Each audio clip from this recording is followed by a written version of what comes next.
नमस्कार दोस्तों, भारत एक सोच देख रहे हैं आप। दोस्तों, लोकसभा के नतीजे आने के बाद जयंत चौधरी के तेवर बदल गए हैं। जी हां, जिसके बाद भारतीय जनता पार्टी मुश्किल में पड़ती हुई दिखाई दे रही है। ऐसा हम क्यों कह रहे हैं, अपने इस वीडियो में बताने जा रहे हैं। इसके साथ ही साथ निषाद पार्टी की बात करें, यानी कि संजय निषाद की अगर हम बात करें, तो संजय निषाद ने भी बहुत ज्यादा भारतीय जनता पार्टी को मुश्किल में डाल दिया है। कैसे, वो हम आपको बताने जा रहे हैं। दरअसल दोस्तों, उत्तर प्रदेश में 10 विधानसभा सीटों पर उपचुनाव होना है, जहां से सांसद बन गए हैं जो विधायक, मौजूदा विधायक थे। 9 सीटें ऐसी हैं जहां पर मौजूदा विधायक सांसद बन गए हैं और अब उन सीटों पर उपचुनाव होना है। एक सीट कानपुर की है, सीसामऊ, जहां पर उपचुनाव होना है। समाजवादी पार्टी के जो विधायक थे उनको सजा सुना दी गई है, तो उनकी विधायकी अब जाएगी और वहां पर भी उपचुनाव होगा। अभी तक डेट फाइनल नहीं हुई है, लेकिन कैसे जयंत चौधरी और संजय निषाद ने भारतीय जनता पार्टी को मुश्किल में डाल दिया है, वो हम आपको बताने जा रहे हैं। कैसे जयंत चौधरी नतीजे आने के बाद उनके तेवर बदले बदले दिखाई दे रहे हैं, वो हम आपको बताने जा रहे हैं।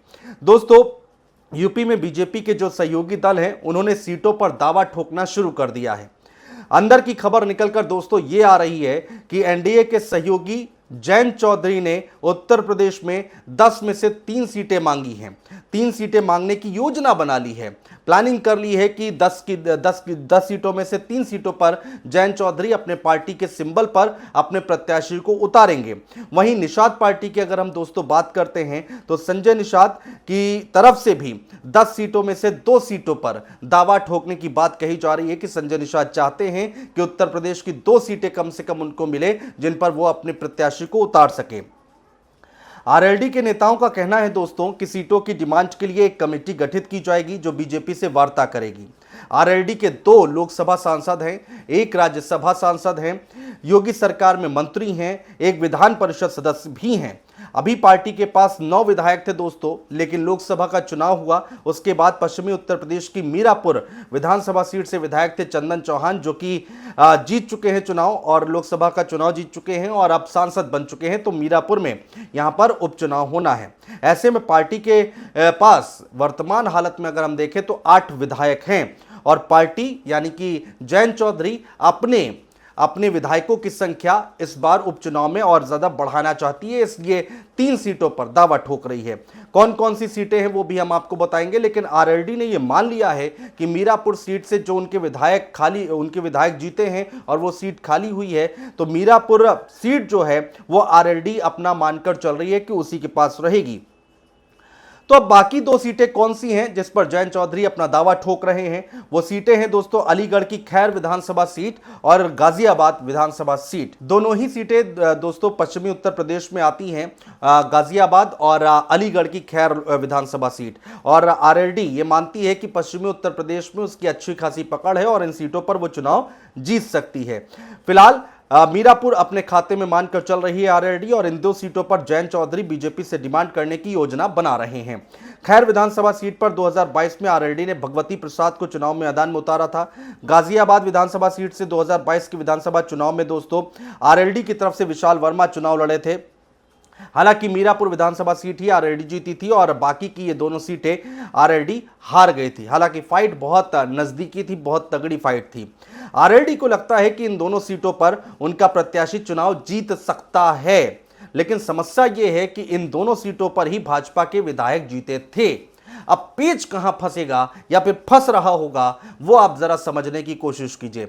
आरएलडी को लगता है कि खैर और गाजियाबाद सीट उनके विधायक जीत सकते हैं, उनकी पार्टी जीत सकती है, लेकिन मौजूदा समय की अगर हम बात करें, 2022 के विधानसभा चुनाव की अगर हम बात करें, तो भारतीय जनता पार्टी के विधायक यहां से जीत कर आए थे, प्रत्याशी यहां से जीतकर विधायक बने थे। तो अब ऐसे में सवाल ये उठता है कि बीजेपी आरएलडी को यह सीट देती भी है या फिर नहीं, और अगर नहीं देती है तो आरएलडी क्या यहां पर संतुष्ट रहेगी? जयंत चौधरी का रुख क्या रहेगा?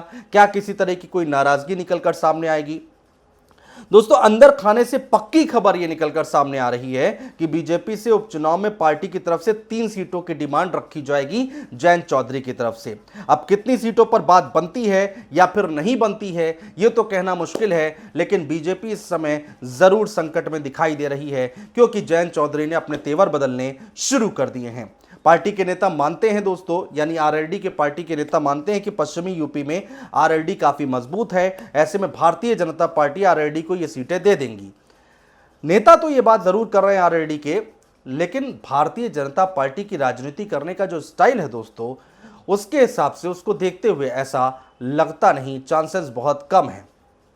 चलिए बढ़ते आगे, अब बात कर लेते हैं निषाद पार्टी की, यानी कि संजय निषाद की। निषाद पार्टी के राष्ट्रीय अध्यक्ष डॉक्टर संजय निषाद, जो कि कह रहे हैं कि विधानसभा उपचुनाव के लिए बीजेपी के सामने उनकी पार्टी 2 सीटों की डिमांड रखेगी। 3 सीटें जयंत चौधरी मांग रहे हैं, तो 2 सीटें यहां पर निषाद पार्टी मांगती हुई दिखाई देगी। इनमें से वो सीटें कौन कौन सी है, 2 सीटें कौन सी है? एक है मझवा विधानसभा सीट, दूसरी है कटहरी विधानसभा सीट। इन दोनों सीटों पर निषाद पार्टी चाहती है कि वो अपने प्रत्याशी उतारे उपचुनाव में और चुनाव लड़े, यानी कि एनडीए की तरफ से संजय निषाद अपने पार्टी से प्रत्याशी उतारना चाह रहे हैं। ऐसे में इस सीट पर तो पार्टी क्लेम करेगी, कटहरी सीट भी उसके खाते में आए, इसके लिए भी बीजेपी से मांग की जाएगी, ये निषाद पार्टी का कहना है। तो दोस्तों यहां पर पेच फंसा हुआ है। एनडीए के सहयोगी दल जो है वो भारतीय जनता पार्टी को परेशान करने में कोई कसर छोड़ नहीं रहे हैं। जयंत चौधरी, जिन्होंने लोकसभा चुनाव एनडीए के साथ लड़ा, लेकिन पश्चिमी उत्तर प्रदेश में भारतीय जनता पार्टी के पक्ष में वोट ट्रांसफर नहीं करा पाए। जो उनका कोर वोटर है, जाट वोटर्स की अगर हम बात करें तो वो ट्रांसफर होता नहीं दिखाई दिया। इसमें हम बात करें, अगर हम कैराना की बात करें, इकरा हसन समाजवादी पार्टी से जीत कर आई, जयंत चौधरी का अच्छा खासा क्षेत्र है, वहां से बीजेपी के खाते में वोट नहीं ट्रांसफर करा पाए।